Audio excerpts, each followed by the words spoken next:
তুমি অন্য কারো হও, তাতে আমার সমস্যা নেই, কিন্তু আমাকে মিথ্যা অপবাদ দিও না যে আমি তোমাকে কখনো ভালোবাসিনি।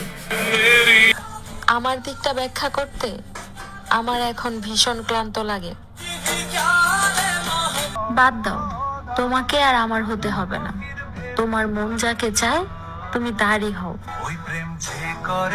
মেয়েদের ডিকশনারিতে শুধু দুইটা ওয়ার্ডই থাকে, অ্যাডজাস্টমেন্ট আর স্যাক্রিফাইস। নারী মৃত্যু বেছে নেবে, তবুও শখের পুরুষের ভাগ কাউকে দেবে না।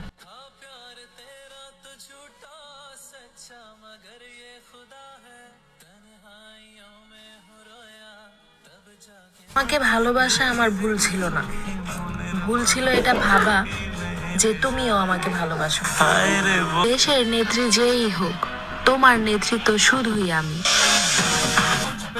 নিজের উপরে ফুল কনফিডেন্স আছে, তুমি আমাকে ছাড়তে পারবা কিন্তু ভুলতে পারবা না। পারলে 5-6 লাখ টাকা দেন, না হয় আপনার ভাগের জমি লিখে দেন, তারপরেও জ্ঞান দিতে আসবেন না। ধন্যবাদ। রাসূল সাল্লাল্লাহু আলাইহি ওয়াসাল্লাম বলেছেন, পাওয়ার না পাও, চাওয়া বন্ধ করো না, কারণ আল্লাহ তাআলা যখন দেওয়া শুরু করবে তখন তুমি শুকরিয়া করে শেষ করতে পারবে না। আমি ততক্ষণ পর্যন্ত ভদ্র যতক্ষণ পর্যন্ত আপনি ভদ্রতার যোগ্য। আমাকে ইগনোর শিখাও, সমস্যা নেই, আমি তোমাকে আফসোস শিখাবো। Same same but different. ভাগ্য কখনো ভুল হয় না, ভুল হয় আমাদের বেছে নেওয়া রাস্তা।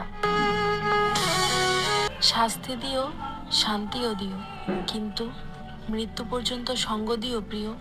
মানুষের প্রতি আমার দয়াও হয়, মায়াও হয়, শুধু হয় না বিশ্বাস। ঘুরতে হয়নি কবর, কাটতে হয়নি বাস, কারণ জীবন তো মরছি, তাই দাফন হয়নি লাশ। অধিকার নিয়ে তর্ক করার চেয়ে অভিমান নিয়ে হারিয়ে যাওয়া ভালো। দরকার নেই কিছু এক্সপ্লেন করার, তুমি ভালো আমি খারাপ, কথা শেষ।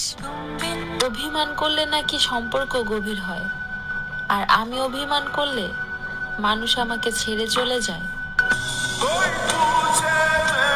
কেউ একজন হাউমাউ করে কান্না করে তার জ্বরের গল্প বলে গেল, আর আমি ক্যান্সারের শরীর নিয়ে নির্বাক শ্রোতা হয়ে শুনে গেলাম। আমার বর্ণনা, আমি ভালো মনের খারাপ মানুষ, যাকে পেয়ে ভেবেছিলাম আর কষ্ট পেতে হবে না, সেই বুঝিয়ে দিয়ে গেল ভালোবাসা সবার জন্য সুন্দর হয় না। কিসের আবার আফসোস, আমি আগে থেকেই জানতাম আমার সাথে এমনটাই হবে। যদি তুমি কারো আসল চেহারা দেখার পরেও তাকে ঘৃণা করতে না পারো, তাহলে বুঝে নিও তুমি তাকে নয়, সে তোমাকে হারিয়েছে। মেয়েদেরকে ভালোবাসা শেখাও, মেয়েরা তো শুকিয়ে যাওয়া গোলাপকেও যত্ন করে রাখে। ভাগ্যবতী রূপবতী যাই হও না কেন, দিন শেষে সব মেয়েরা ভাগ্যবতীর কাছে হেরে যায়। তবে মেয়েদের সুন্দর আর মায়াবতী থেকে ভাগ্যবতী হওয়াটা অনেক জরুরি। তুমি কথা না বলার জন্য হাজারটা বাহানা খুঁজে পেয়েছো, আর আমি তোমাকে ভুলে যাওয়ার জন্য একটা কারণও খুঁজে পাইনি। আমি আমার চরিত্র নিয়ে গর্বিত, কারণ হৃদয়কে হৃদয়ে থাকতে দিয়েছি, বাজার বানাইনি। মানুষ শুরুতে নারীকে অনেক ভালোবাসে, আর নারী সারা জীবন কাটিয়ে দেয় সেই শুরুর ভালোবাসাটুকু আবারও ফিরে পাওয়ার জন্য। আমি তোমাকে ঠিক ততটুকুই ভালোবাসি যতটুকু ভালোবাসলে এক জীবনে আর অন্য কাউকে ভালোবাসার ইচ্ছে হয় না। মেয়েরা যেমন খোপা করা শিখে গেলে আর চুল আঁচড়ানোর প্রয়োজন মনে করে না, ঠিক তেমনি একবার মানিয়ে নিতে শিখে গেলে কষ্ট আর গায়ে লাগায় না। লয়ালিটি কি জানো? ফেরাউন এত খারাপ হওয়া সত্ত্বেও আসিয়া বিবিকে ছাড়া অন্য কোনো নারীকে ভালোবাসেনি। কাউকে ভুলে থাকতে জেদ লাগে, আর সেই জেদ আমার শিরায় শিরায় আছে। যাদের কথার আঘাত আমার রুহ অব্দি পৌঁছে গেছে, তাদের সুখ দেখতে হলেও আমাকে বেঁচে থাকতে হবে। শেষবার তুমি আমাকে অবহেলা করনি, করেছো অপমান, আর এই তীব্র ঘৃণা নিয়েই তোমার কাছে যাওয়ার বায়না ছেড়ে দিয়েছি। আগে আমি শাবানা ছিলাম, কিন্তু কথায় আছে না, সঙ্গ দোষে লোহা ভাসে। এখন আমি রিনা খান। যেমনই হোক যেভাবেই হোক রেখে দিও, কারণ পুনর্জন্ম কিন্তু আর হয় না।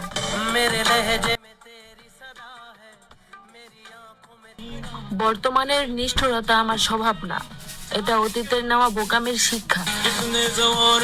তারা বদলাতে বাধ্য করে, আবার বদলে গেলে দোষীও করে। জীবনে দুঃখ আর গরম একসাথেই বাড়তাছে। মানুষ যার কাছে সুখী হতে চায়, তার কাছে এক সময় সবচেয়ে বেশি দুঃখ পায়।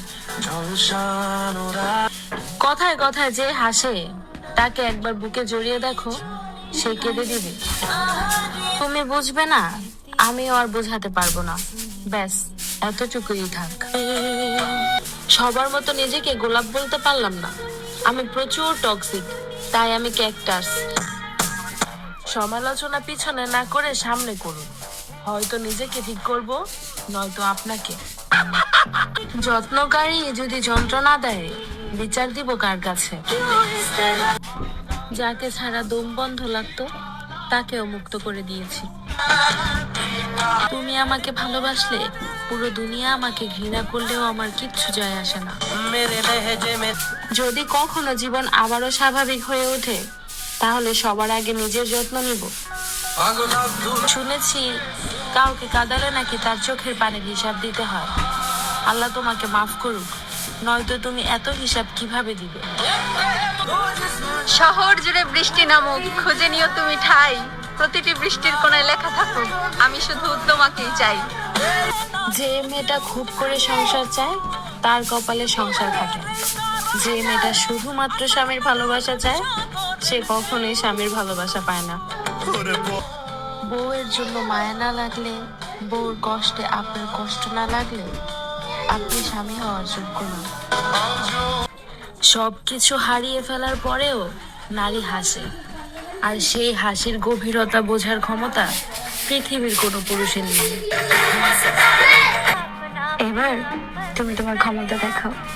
আমি আমার হৃদয় থেকে তোমার বের করে দিছি, পারলে সেখানে আবার জায়গা করে দেখাও। দাস বাড়ি ছাড়তে পেরেছে, খেতে পেরেছে, লয়ে যেতে পেরেছে, কিন্তু তার মায়ের কথা রাখতে পারুকে তার প্রেমিকা থেকে বউর সম্মান দিতে পারেনি। কিন্তু সে তাকে ভালোবেসেছে, তাও করে দিলাম মুক্ত। মেরে ফেলবো আমি সেই মনকে, যে মন সারাক্ষণ তোমাকে ভালোবাসতো। আমি যার যোগ্য হতে পারিনি, তার জীবনে যোগ্য কেউ আসুক। যে আমাকে পেয়েও ভালো থাকতে পারেনি, তার জীবনে কখনো ভালো থাকার মানুষের অভাব না পড়ুক। তখনই নিজেকে শক্ত বানানো শুরু করলাম, তখনই সে ভাবলো আমি তাকে কখনোই ভালোবাসি নাই। জীবনে একটু জেদ রাখা দরকার, কারণ যে তারে কারেন্ট থাকে না, সে তারে মানুষ কাপড় শুকায়। নারী এতটাই মায়াবী যে, যাকে ছাড়া আদম আলাইহিস সালামও অপূর্ণ ছিলেন, তাও আবার জান্নাতে।